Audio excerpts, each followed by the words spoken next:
Allez, ravi de participer à cette journée consacrée aux liens qui existent entre le monde du CRM et l'écosystème digital.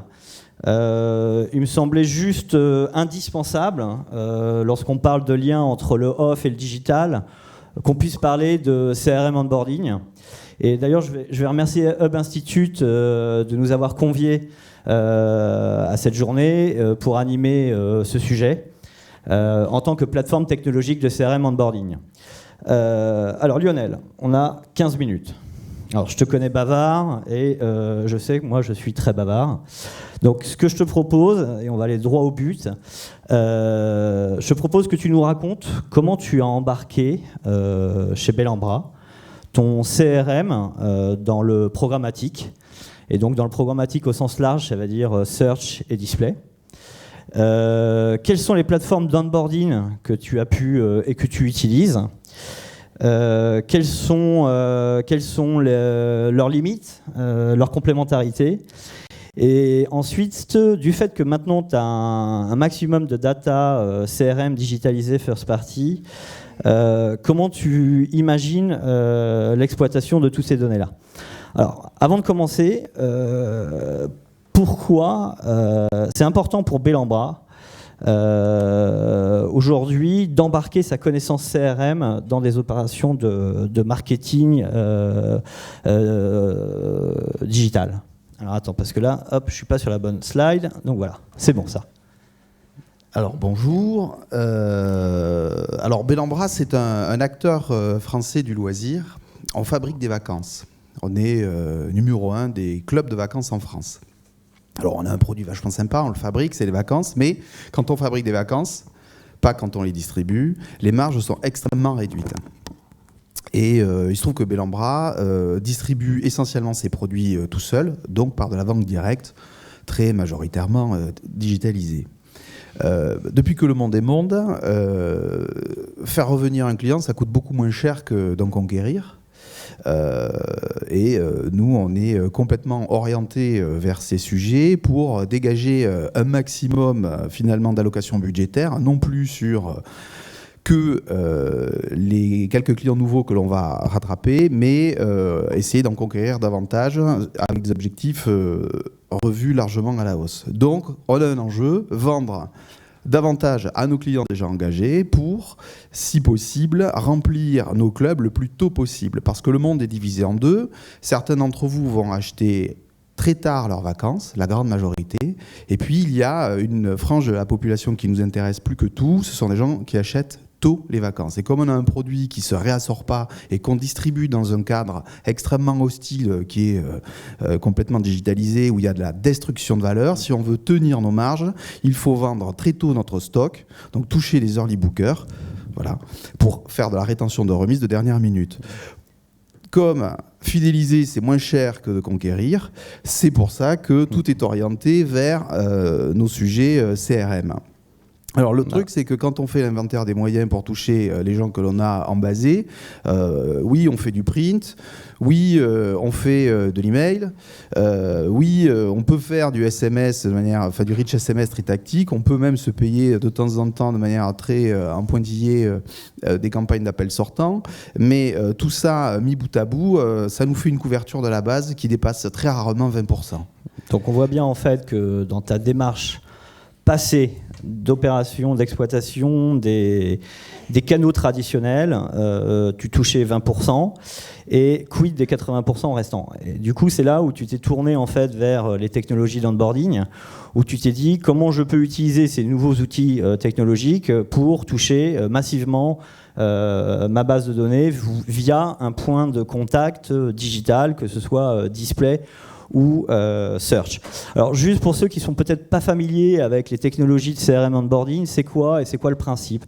En fait, le principe, c'est de réconcilier les identités offline d'un consommateur, c'est-à-dire toutes les données que vous disposez dans votre base de données clients qui sont constituées de nom, prénom, adresse postale, email ou téléphone. C'est réconcilier ces informations avec des identités digitales. Une identité digitale, ce sont des cookies et des device ID pour les applications mobiles.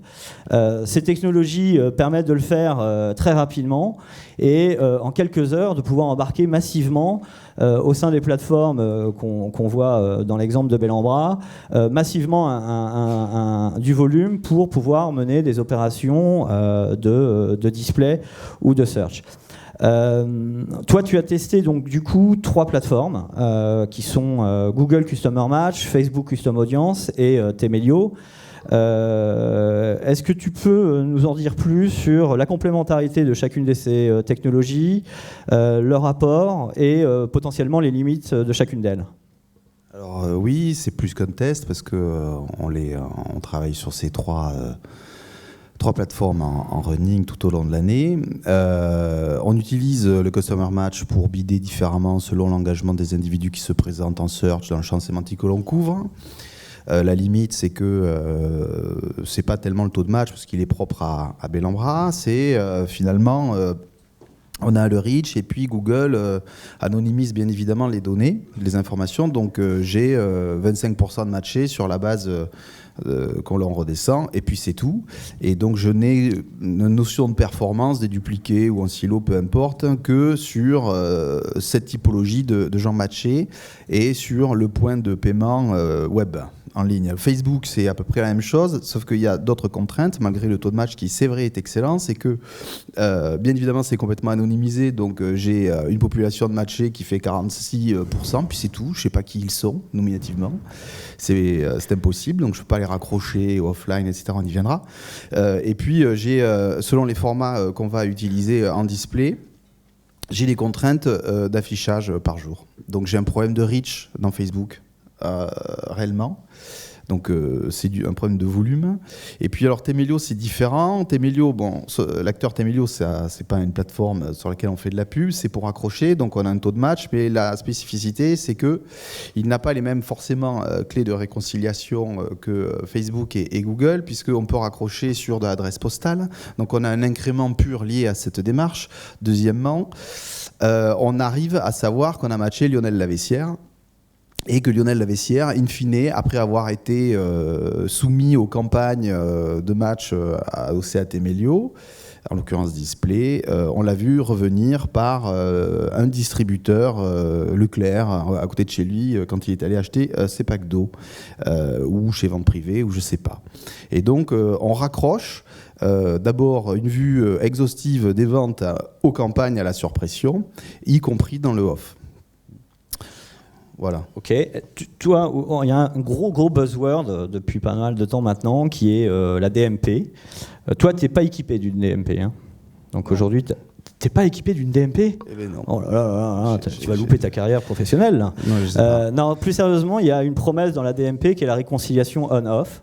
Qui est très importante. Est-ce que tu penses que via une DMP, tu aurais pu réconcilier des taux avec ton CRM, comme on peut voir, de 38 à 47%? Et sinon, pourquoi? En fait, je ne sais pas parce que je n'en ai pas. En fait, mais en fait, nous, nos clients ont des comptes, hein, oui, mais ils ne sont pas logués, ils s'en foutent. Et il se trouve que c'est pareil chez mes petits camarades, souvent. Du coup, j'ai énormément de mal à les reconnaître.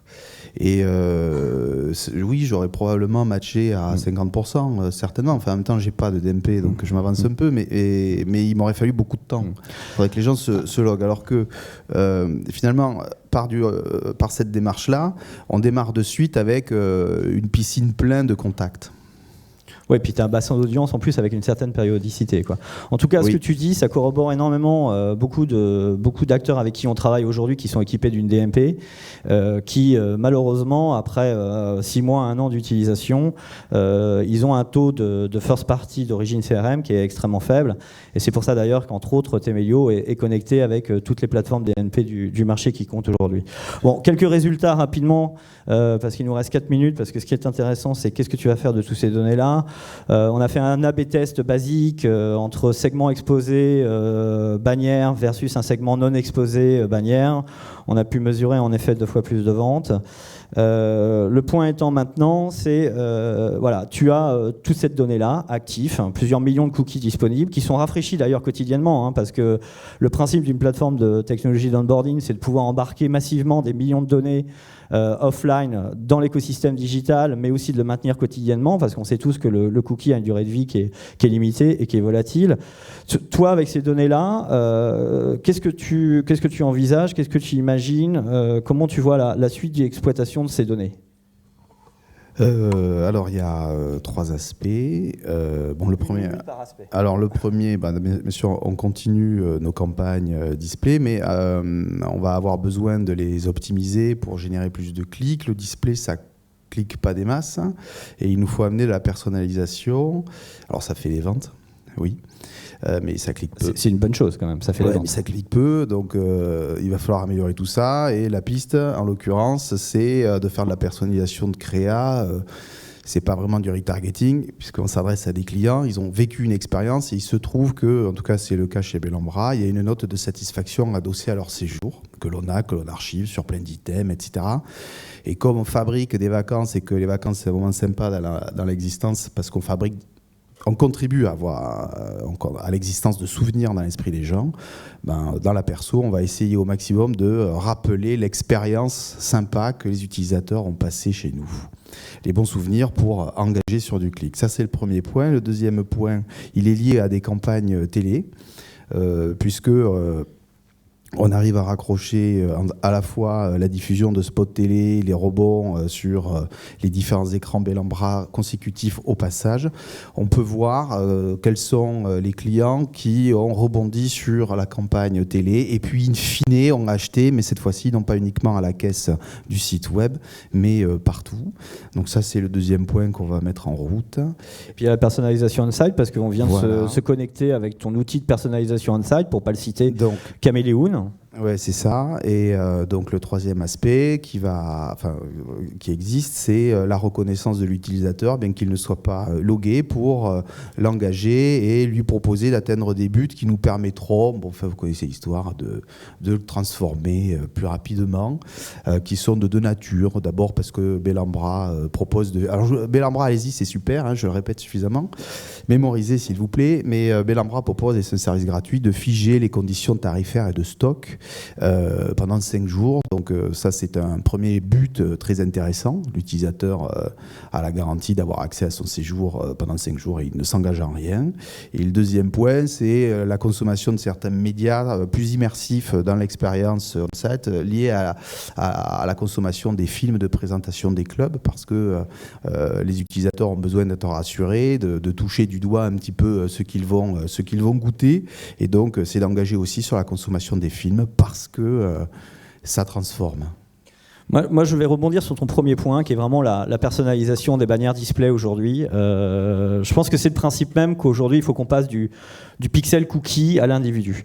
On a un exemple qui est extraordinaire dans la partie retargeting. 56, ouais, 55, attends, 54. Il me reste 54 secondes. Il y a un point qui est super extra qu'on connaît depuis pas mal d'années maintenant, c'est le retargeting, où on voit en effet des internautes captifs à une marque qui vont être retargetés avec le produit qu'ils ont vu, etc.